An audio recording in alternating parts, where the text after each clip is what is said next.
लोकसभा में बिल पेश कर दिया गया है। एक देश एक चुनाव को लेकर बिल पेश किया गया और जानकारी दे दें कि कानून मंत्री अर्जुन राम मेघवाल ने ये बिल पेश किया है। तो लोकसभा में एक देश एक चुनाव बिल पेश, कानून मंत्री अर्जुन राम मेघवाल ने ये बिल पेश किया। इस वक्त की बड़ी जानकारी आपको दे रहे हैं। तो बता दें कि काफी दिनों से इस बिल का इंतजार और आखिरकार बिल पेश कर दिया गया है और कानून मंत्री अर्जुन राम मेघवाल ने ये बिल पेश किया है। तो लोकसभा में बिल पेश किया गया। इस वक्त की बड़ी जानकारी आपको दे रहे हैं। बता दें कि सियासी तनाव के बीच ये बिल पेश कर दिया गया है। अब देखना होगा कि आगे आखिर इस बिल को लेकर क्या कुछ प्रक्रिया रहती है, लेकिन फिलहाल ये बिल लोकसभा सदन में पेश कर दिया गया है और सियासी तनाव के बीच, उठापटक के बीच में ये बिल आखिरकार पेश किया गया। संशोधन बिल लाए हैं। मैं मनीष तिवारी जी से सहमत हूं और अपनी पार्टी और अपने नेता आदरणीय अखिलेश यादव जी की ओर से कहना चाहता हूं, ये बिल पूरे देश के जो अलग अलग भेष भाषाएं, संस्कृति, क्षेत्र की जो मान्यताएं हैं, जो हमारे संविधान निर्माताओं ने बहुत सोच विचार के मंथन अध्ययन करके ये संघीय ढांचा तैयार किया था, राज्यों का गठन भी किया था, संस्कृति के हिसाब से, क्षेत्र के हिसाब से, भाषा के हिसाब से, परिस्थितियों और समय के हिसाब से।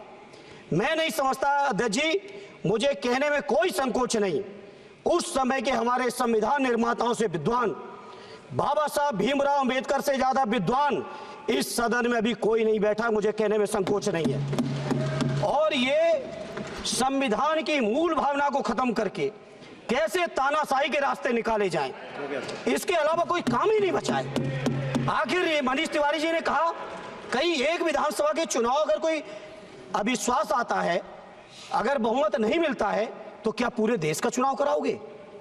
पूरे देश का चुनाव कराओगे? और ये लोग एक देश एक संविधान एक चुनाव की बात करते हैं। जो लोग 8 विधानसभाएं भी एक साथ नहीं करा पाते हो, मौसम देख के तारीखें बदलते हो, वो लोग बात करते हैं एक देश एक चुनाव की। इसलिए अध्यक्ष जी, मैं अपनी पार्टी की ओर से, अपने नेता आदरणीय अखिलेश यादव जी की ओर से इस बिल का पुरजोर विरोध करता हूं और आपके माध्यम से देश के जनमानस से कहना चाहता हूं, ये भारतीय जनता पार्टी के लोग तानाशाही लाने के नित नए रास्ते लाते हैं। जो 8 विधानसभाओं का चुनाव एक साथ नहीं करा पाए, 4 राज्यों के चुनाव एक साथ नहीं करा पाए, वो पूरे देश की लोकसभा और सारे प्रांतों की विधानसभाएं एक साथ कराने की बात करते हैं।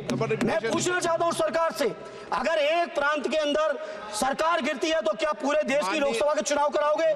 क्या अगर लोकसभा के चुनाव के चक्कर में उस प्रांत के लोग क्यों सफर करेंगे? अरे चर्चा कर लेना। अरे कुछ नहीं बचा है, कुछ नहीं बचा है आपके पास। अध्यक्ष जी, सदन को थोड़ा सा सिस्टम में लाएं।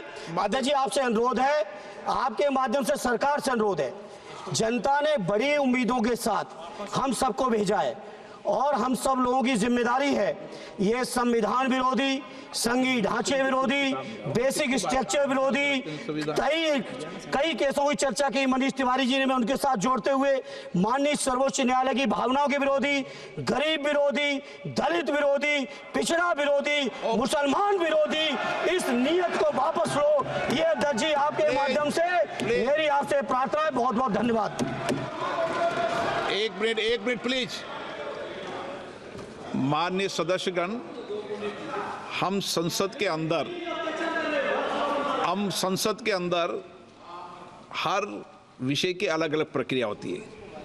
जब राष्ट्रपति भाषण होता है, जब बोलने की प्रक्रिया अलग होती है। संविधान पर उसकी 75 वर्ष की चर्चा पर जब विषय अलग होता है। आप जिस बिल का विधेयक पर विरोध कर रहे हैं, वो नियम 72 के तहत विरोध कर रहे हैं। तो मेरा आप सबसे आग्रह है कि हम संसद की मर्यादा, परंपरा, उसकी चर्चा को उच्च कोटि की बनाए। तो नियमों के तहत 72 में के परिप्रेक्ष्य में आप 1 मिनट प्लीज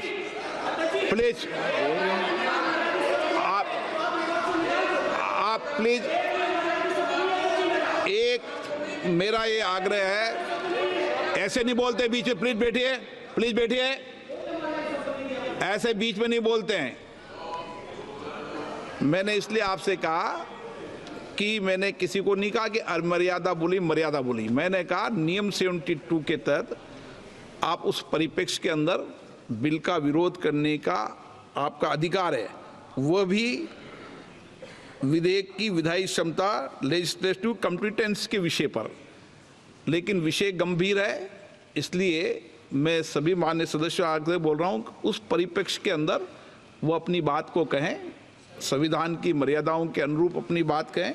मैं सभी मान्य सदस्यों को पर्याप्त अवसर दूंगा, पर जब बिल पर डिटेल चर्चा होगी तब आप जो भाषा बोल रहे हैं वह बोलने का अधिकार रहेगा। ठीक है, सब सहमत इस बात से? आपको देंगे, आप दोनों में से तय कर लो कौन बोलेंगे। हाँ कल्याण, आप दोनों तय कर लो पहले। नोटिस है।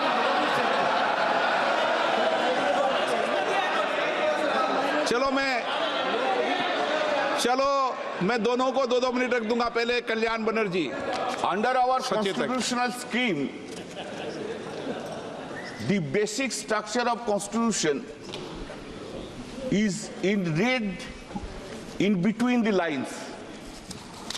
This proposed bill hits the basic structure of the constitution itself.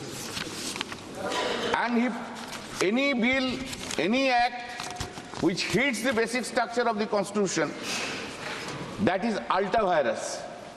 And it is ultra virus. Sir, proposed Article 83 sub-Article 5 is just contrary to Article 83 sub-Article 2. Just contrary. Either you keep 83.2 or you keep 83.5. Both cannot be kept. Both are inconsistent with each other.